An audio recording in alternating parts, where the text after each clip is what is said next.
Namaskar and welcome to Sunset TV. You are watching House Highlights. The program encapsulates the proceedings of both the Houses of Parliament on the day in a nutshell. I'm Rajiv Kumar Singh. Let us begin with the headlines. Government committed to preventing rail accidents in the country, emphasizes Railways Minister Ashwini Vaishnav in response to discussion on the Ministry's demands for grants. Says railway accidents have reduced by 68% in the last 10 years. More than 1,08,000 crore rupees allocated for safety. Government continuously working to develop and equip cities with facilities, says Housing and Urban Affairs Minister Manohar Lal. Highlights the steps taken in the last 10 years for infrastructure development and provision of housing for all. Discussion on demands for grants related to the Ministry of Education in the Lok Sabha. Minister Dharmendra Pradhan says India gradually moving towards spending 6% of GDP on education. Rajya Sabha discusses functioning of the Ministry of Agriculture and Farmers' Welfare.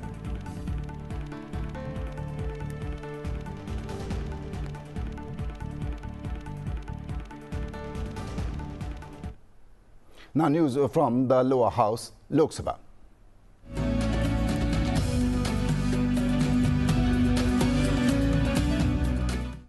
Union Minister Ashwini Vaishnav on Thursday replied to the discussion on the demands for grants under the control of the Ministry of Railways for 2024-25. The Railways Minister, taking offence to the opposition charges related to the increasing number of rail accidents and the current state of railways services in India, said those shouting must be asked in their 58 years of being in power why they were not able to install automatic train protection even in a stretch of 1 kilometer. He also talked up about various other aspects. Let us listen in what he had to say.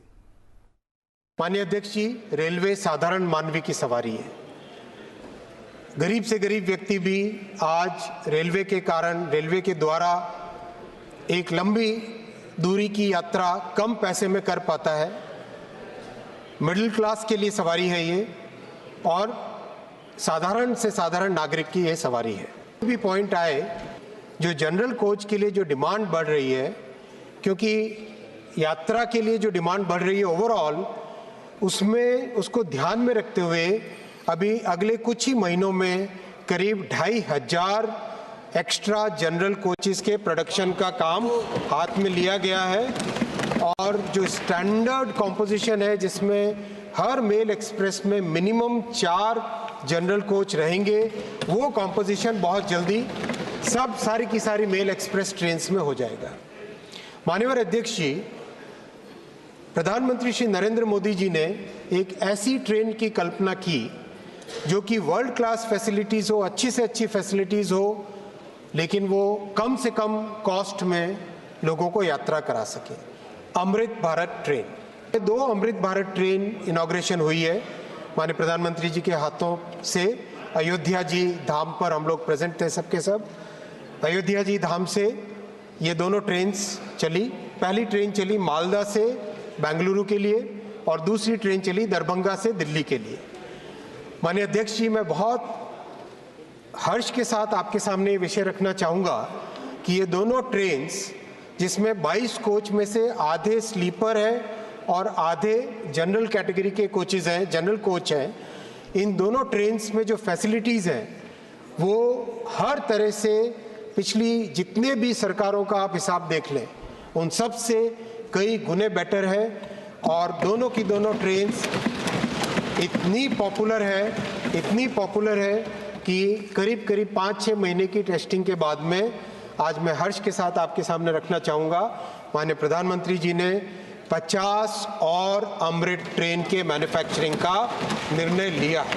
ये Vande Bharat train उसी आत्मविश्वास का, उसी भारत की क्षमताओं पर, भारत के युवाओं की क्षमताओं पर विश्वास की एक झलक है, विश्वास की एक मिसाल है कि आज ये ट्रेन 100 से ज़्यादा सर्विसेज देश के कोने कोने में, करीब हर राज्य में ये सर्विसेज प्रोवाइड कर रही है। कम डिस्टेंस के बड़े शहर हैं, कम डिस्टेंस के जो बड़े शहर है 150-200 किलोमीटर के बीच के, उसमें एक रीजनल ट्रेन चले जैसा कि दुनिया के कई देशों में है।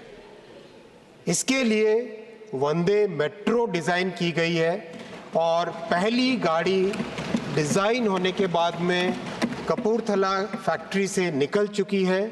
उसकी टेस्टिंग चल रही है अभी और बहुत जल्दी वो लॉन्च होगी।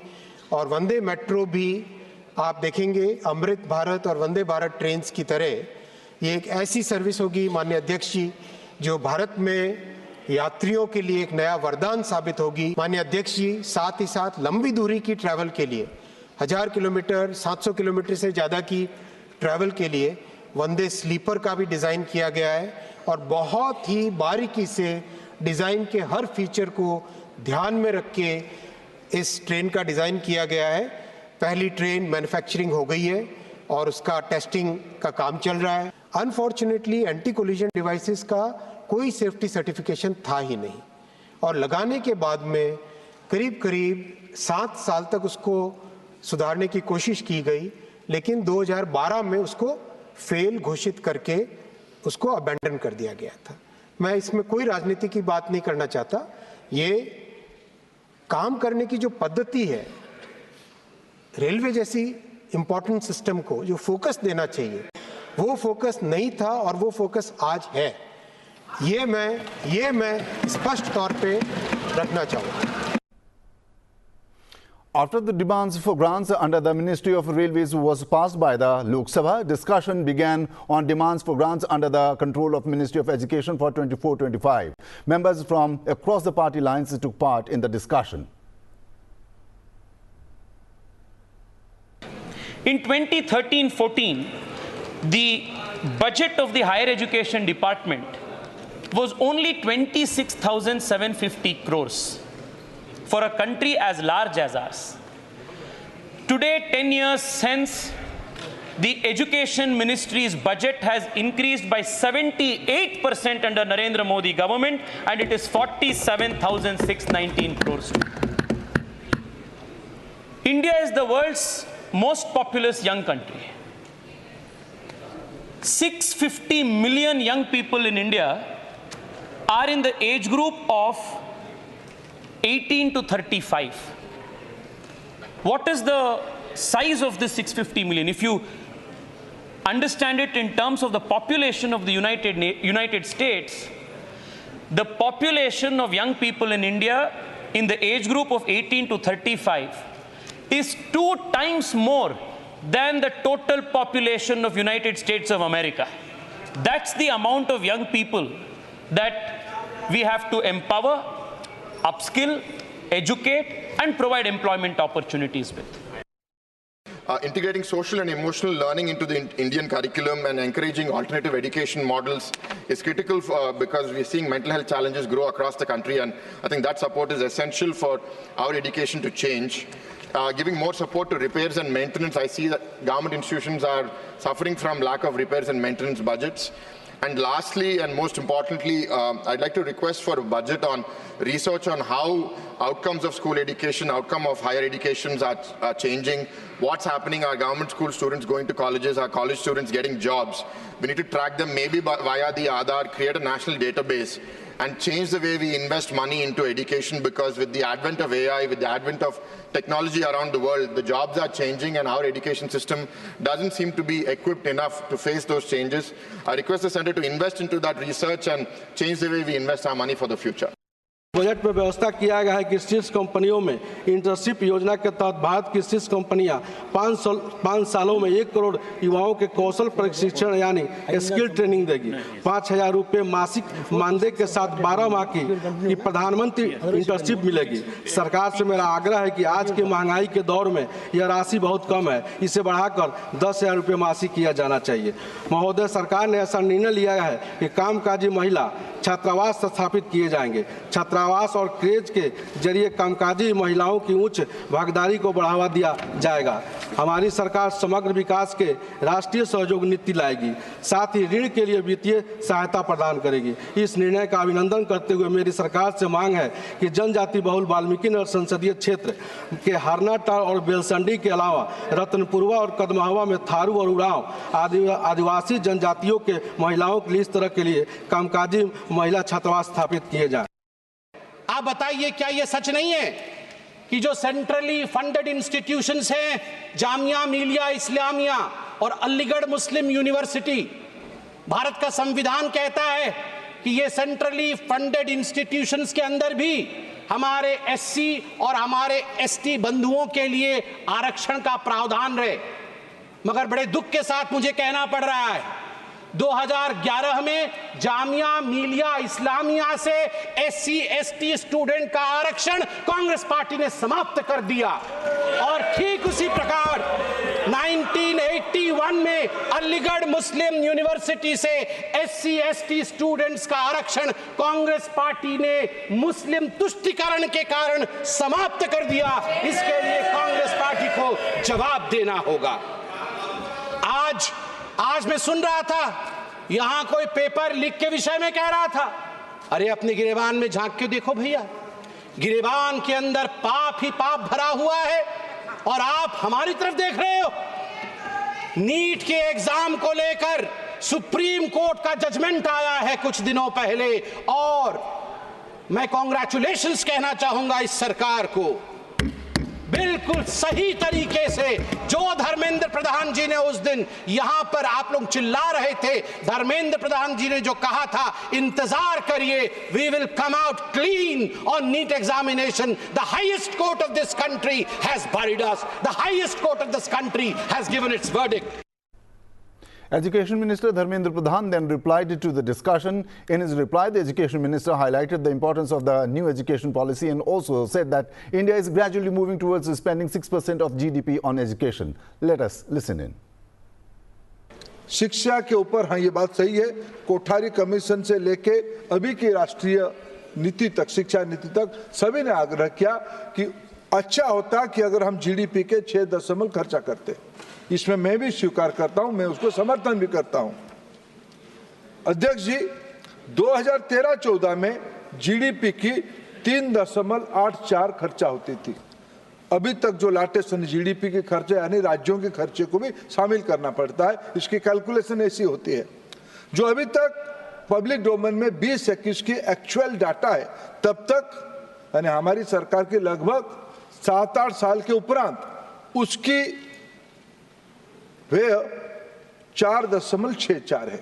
हम टुवर्ड्स 6% पहुंचेंगे, यह हमारा विश्वास है। जिस ढंग से देश की अर्थनीति की ग्रोथ हो रही है, जिस ढंग से हम एक $5 ट्रिलियन इकोनॉमी से लेके 2047 तक $30 ट्रिलियन की इकोनॉमी की कल्पना कर पा रहे हैं, इसमें कोई दो मत नहीं। अगर हम शिक्षा पे ज्यादा निवेश करेंगे तभी तो जाके हम उस लक्ष्य को पूरा कर पाएंगे। उस दिशा में मैं मानता हूं शायद सही प्रवास है।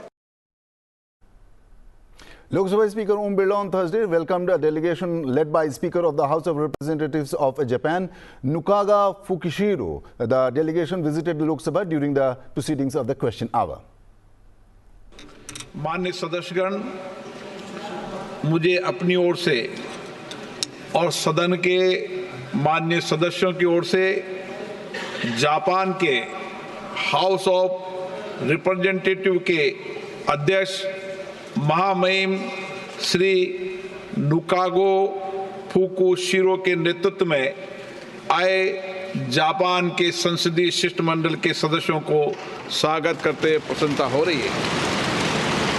वे हमारे आधिकारिक यात्रा पर आए हैं। इस समय वे सदन के विशेष बॉक्स में आसीन हैं। जापान संसदीय शिष्टमंडल के सदस्य बुधवार दिनांक 31 जुलाई 2024 को बेंगलोर से दिल्ली पहुंचे। वे 2 अगस्त 2024 को जापान के लिए प्रस्थान करेंगे। उनकी इस यात्रा से भारत और जापान के संसदीय संबंध और मजबूती होंगे। हम भारत में उनके सुखद और सफल प्रवास की कामना करते हैं। उनके माध्यम से हम जापान की संसद के सदस्यों, जापान की सरकार तथा वहाँ के मित्रवत जनता को भी बहुत बहुत बधाई और शुभकामनाएं देते हैं। The Speaker on Thursday warned the members against bringing notices on matters that are under his jurisdiction. Let us hear what the Speaker had to say. मैं सभी मान्य सदस्यों को आगाह भी करता हूं और भविष्य के लिए चुनौती भी देता हूं कि कई बार आगाज किया है, नियम प्रक्रियाओं के तहत भी और बुलेटिन भी कई बार जारी किया जाता है, जिसमें स्पष्ट रूप से कहा जाता है कि वह notice shall be not related to matter within jurisdiction of speaker. कृपया इसका ध्यान रखें। Minister of State for Home Affairs Nityanand Rai, on behalf of Home Minister Amit Shah, introduced the Disaster Management Amendment Bill 2024 on Thursday. Indian Alliance members opposed the introduction of the bill on the grounds of constitutionality. The MOS Home Affairs, however, said that bill that amends the Disaster Management Act 2005 will ensure better management of natural disasters. माननीय शौकत राय साहब ने कहा है और मनीष जी ने भी, कहीं भी ऐसा हस्तक्षेप नहीं है। आपदा का प्रबंधन प्रथम दायित्व राज्य का बनता है और जो इसमें विषय लाए गए हैं उस बना रहे कि आपदा का प्रबंधन ठीक से हो और आपदा का प्रबंधन ठीक से हो। और बनाने का कारण भी है कि महोदय 2011 में एक टास्क फोर्स बनाई गई थी। बनाई क्यों गई थी कि इस जो आपदा प्रबंधन में जो चिंताएं आ रही थी और जो उसकी सीमाएं थी उसको ध्यान में रखते हुए 11 में बनी टास्क फोर्स ने 2013 में अपनी रिपोर्ट सबमिट की। रिपोर्ट सबमिट करने के बाद सरकार ने सभी राज्यों को यूटी समेत तथा विभिन्न केंद्र सरकार के मंत्रालयों को एवं आपदा प्रबंधन से जुड़े सभी विशेषज्ञों को परामर्श के लिए भेजा गया और सबके जब परामर्श आए हैं, विचार आए हैं और उनकी चिंताओं को दूर करने के लिए आपदा प्रबंधन संशोधन विधेयक 2024 को सदन में पेश करने का निर्णय लिया गया है महोदय। और जो बातें और होगी वह चर्चा और पारण के दौरान विशेष रूप से एक-एक प्रश्नों का उत्तर दिया जाएगा। Now let us take a look on what took place in the upper house.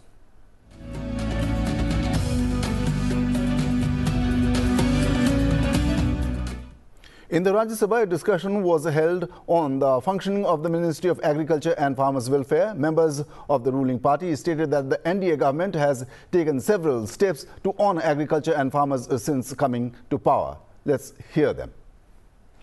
5 departments: agriculture, horticulture, sericulture, animal husbandry.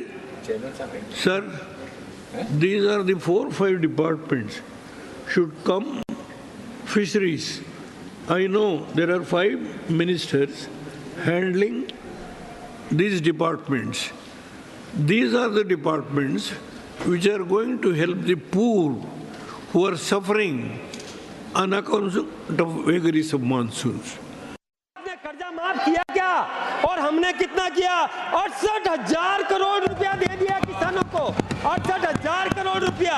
ये बात आप कैसे कह सकते हैं? किसान की चिंता नरेंद्र भाई मोदी जी की सरकार कर रही है, आप में से कोई नहीं कर रहा। नमो ड्रोन दीदी, ये किया हमने।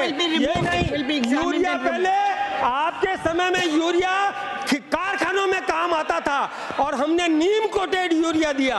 ये कोई कम बात नहीं जो केवल किसान के काम में आता है। ये बात आप समझिए।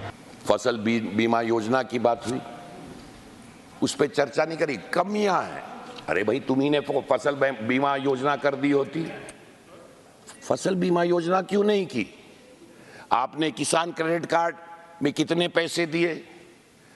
आपने सॉइल हेल्थ कार्ड कितने दिए? आपके टाइम में अच्छा सॉइल हेल्थ कार्ड तो होता ही नहीं था आपके टाइम में, क्योंकि खेती से क्या मतलब है, भाषण देने रहता है। आज 23 लाख से ज्यादा लोगों के पास सॉइल हेल्थ कार्ड है। और किसान सम्मान निधि के बारे में तो इन्होंने चर्चा ही नहीं की। ये अच्छा कार्यक्रम है, खराब कार्यक्रम है, विपक्ष ने इस पे कोई चर्चा नहीं की। 11 करोड़ किसानों को आज 3.20 लाख से ज्यादा किसानों को पैसे मिल रहे हैं। सब्जी उत्पादन की एक बहुत प्रमुख समस्या यह है कि उसका भंडारण और विपणन और उसका ट्रांसपोर्टेशन ये ठीक से न हो पाने के कारण किसान को अक्सर उनका विपणन ठीक से नहीं हुआ। इस दिशा में भी हमारी सरकार ने विगत 10 वर्षों में काफ़ी काम किया है। ई नाम पोर्टल के माध्यम से आज किसान सीधे उसका एक्सेस हुआ है देश भर के जितने भी कृषि बाजार हैं, जहां मांग है वहां वो अपने सामान को सीधे भेज सकता है और इससे बिचौलियों से उसे मुक्ति मिली है। In the Rajya Sabha on Thursday, a response was provided regarding the functioning of the Ministry of Housing and Urban Affairs. Earlier in the discussion, members from various parties demanded the provision of basic amenities such as housing, electricity, water, sanitation and drainage in small towns. Attention was drawn to the widespread issue of housing in cities. There was also a demand to make rainwater harvesting mandatory to address water scarcity in urban areas. Affordable housing scheme, जो लोग कीमत को कम रखने के लिए vertical जो project हैं उसके अंदर भी उनको कम पैसे से और ये मिल जाए मकान का लाभ, तो इस योजना को भी उनके लिए दिया जाता है। कुल मिलाकर इन सब योजनाओं का लाभ इसलिए कि हर व्यक्ति जिसके सिर पर छत नहीं है उसको ये लाभ मिले। और हाउसिंग फॉर ऑल, प्रधानमंत्री जी ने आह्वान किया कि हर किसी के सिर पर छत होनी चाहिए, गरीब के सिर पर भी होनी चाहिए, मध्यम वर्गीय परिवार के सिर पर भी छत होनी चाहिए। तो इस नाते से इन 4 योजनाओं का और एक प्रकार से ये योजना बनाई गई है। तो इसलिए किसी के साथ भी उसमें हमने ये नहीं किया। हमने घर बनाते समय ये भी ध्यान किया कि केवल घर बना के दे देना उससे बात नहीं बनती, बल्कि घर में रहने के लिए जो सुविधाएं चाहिए वो भी साथ साथ विभिन्न योजनाओं के माध्यम से दी गई। उस घर के अंदर मानो गैस का चूल्हा भी हो, उस घर में बिजली का बल्ब भी लगा हो, उस घर में पानी की व्यवस्था भी, पानी का नल भी होना चाहिए, घर के परिवार के लोगों के लिए राशन की व्यवस्था वो भी प्रधानमंत्री जी ने की है। तो केवल घर देना और घर में रहने के लिए उसको उस लायक बनाना, ये भी अपने आप में विभिन्न योजनाओं का जो लाभ दिया है। तो ऐसी जो योजनाएं हैं, 1.8 करोड़ यानी 1 करोड़ 80 लाख नए जल कनेक्शन देने की योजनाओं को मंजूरी दी है और इस जल के आगे शोधन की व्यवस्था उसको भी हमने किया है, जिसके लिए जलापूर्ति लाइनों का 70,000 किलोमीटर का और मंजूरी दी गई है। शहरी स्वामित्व योजना बनाकर 20 साल से पुराने जितने भी लोग हैं जो अपने स्थान पर बैठे हैं, थोड़ा एक पार्शल पैसा उनसे ले करके और उनके नाम अलॉटमेंट कर दी गई। 5,000 ऐसे शहरी स्वामित्व के अंतर्गत उन लोगों को दे दी गई हैं। अभी स्कीम वो चालू है। Rajya Sabha chairman on Thursday informed the House about the presence of a parliamentary delegation from Japan led by Speaker of Japanese House of Representatives Fukishiro Nukaga and extended a welcome on behalf of the House. Honorable members, on behalf of this august House, I have great pleasure in welcoming Sri Nukaga Fukushiri, Honorable Speaker of the House of Representatives, Japan,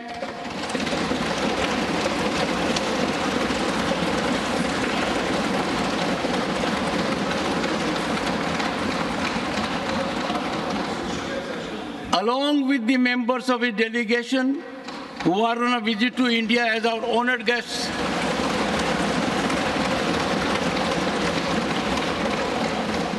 The delegation arrived in Delhi from Bengaluru on Wednesday, 31st July 2024.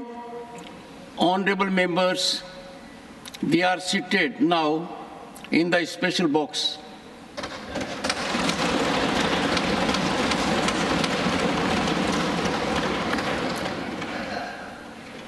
They are scheduled to have various meetings in Delhi before their departure for Japan on 2nd August 2024. We wish them a fruitful and pleasant stay in our country.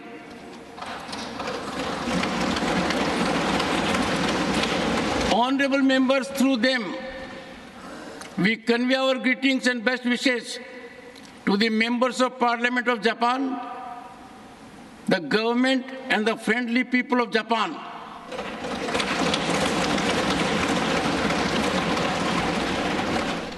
On the commencement of Rajya Sabha on Thursday, Chairman Jagdeep Dhankar extended birthday greetings to Shri Ayodhya Rami Reddy Allah. Allah Ayodhya Rami Reddy is a member of the Rajya Sabha from the YSR Congress Party. He is a civil engineer and has earned numerous accolades in his field. I am pleased to extend greetings to Honorable Member of Parliament, Shri Ayodhya Rami Reddy Allah, on his birthday today.